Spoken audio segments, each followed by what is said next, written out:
एक जंगल में एक बूढ़ी माँ और उसकी पोती रहती थी। बूढ़ी माँ काफ़ी परोपकारी स्वभाव की थी। उस जंगल में भटके हुए लोगों की मदद करना, उनको राह दिखाना, इन सब कामों में बूढ़ी माँ को बड़ा आनंद आता था। बूढ़ी माँ ने अपना पूरा जीवन अच्छे कर्म किए थे, यानी कि हम उस बूढ़ी माँ को एक पुण्य आत्मा कह सकते हैं। दोस्तों, जहाँ अच्छाई है वहाँ बुराई भी होती है। इसी जंगल में 4 लुटेरे लूटमार करने के लिए भी आते थे। इस जंगल से गुजरने वाले लोगों को मारना और उनके सारे पैसे व गहने लूट लेना, यही इनका काम था। यह लुटेरे इतने निर्दयी थे कि किसी को भी मारने से पहले एक बार भी नहीं सोचते थे। एक दिन वो रोज़ की तरह लूटमार कर रहे थे। लूटमार करते करते शाम हो गई। बिजली की चमकार और बादलों की गड़गड़ाहट के साथ ज़ोरों से बारिश होने लगी। वह चारों लुटेरे जंगल में सहारे के लिए इधर उधर भागने लगे। अचानक उनको बूढ़ी माँ की कुटिया दिखी और वह उसकी कुटिया के पास पहुँच गए। चारों लुटेरों ने तय किया कि जब तक बारिश हो रही है तब तक इस कुटिया में रहेंगे और बारिश बंद होते ही बूढ़ी को मारकर उसका सारा धन लूट लेंगे। उन्होंने झूठ बोलकर बूढ़ी माँ से मदद मांगी।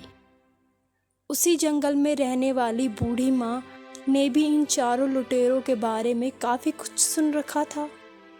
उन्होंने एक नज़र में ही देखते ही बूढ़ी माँ ने उनको पहचान लिया। वह 4 थे और ताकतवर भी। बूढ़ी माँ कमज़ोर थी, इसलिए बूढ़ी माँ ने उन्हें ना पहचानने का नाटक किया। बूढ़ी माँ को यह भी डर था कि उसके विरोध करने पर कहीं वह चारों उसे और उसकी पोती को हानि ना पहुँचाए। कुछ सोचने के बाद बूढ़ी माँ ने उनको रात के लिए सहारा दिया। फिर बूढ़ी माँ ने सबके लिए खाना बनाया। सभी जब खाना खाने के लिए बैठे तब खाते खाते बूढ़ी माँ ने पाप और पुण्य का विषय छेड़ा। हर एक जन अपने हिसाब से इस विषय में अपनी राय दे रहा था। बूढ़ी माँ का कहना था कि हमारे पुण्य हमें जीवन के आखिरी दम तक काम आते हैं और हमारा सुरक्षा कवच बनकर रहते हैं। बूढ़ी माँ की ऐसी बातें सुनकर सभी चारों लुटेरे ठाके लगाकर हंसने लगे।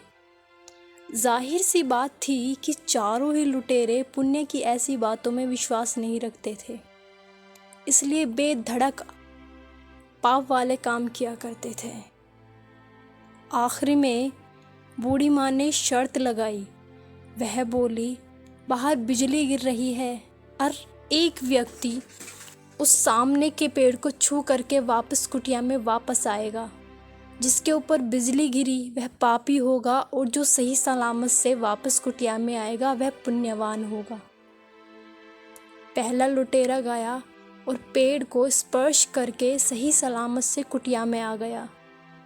ऐसे ही दूसरा गया, फिर तीसरा गया और चौथा गया और सभी सही सलामत कुटिया में वापस आ गए।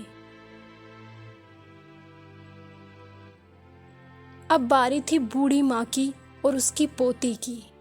बूढ़ी माँ के मन में डर आया कि वह चारों ही लुटेरे पुण्यवान निकले। इसका मतलब हम जरूर पापी हैं। बिजली हमारे ऊपर ही गिरेगी। लेकिन शर्त लगाई थी और पूरी तो करनी ही थी। इसलिए उसने अपनी पोती को गोदी में उठाया और कुटिया के बाहर पैर रखा। उसी वक्त आसमान से एक बिजली तेज गड़गड़ाहट के साथ उस कुटिया पर गिरी और कुछ ही देर में उन चारों की उसी जगह पर मृत्यु हो गई। इस कहानी से हम ये समझ सकते हैं कि एक पुण्यवान व्यक्ति के सहारे से वो 4 पापी सलामत थे, पर जैसे ही वो उनसे दूर हुई तो उनका सुरक्षा कवच जैसे चला गया।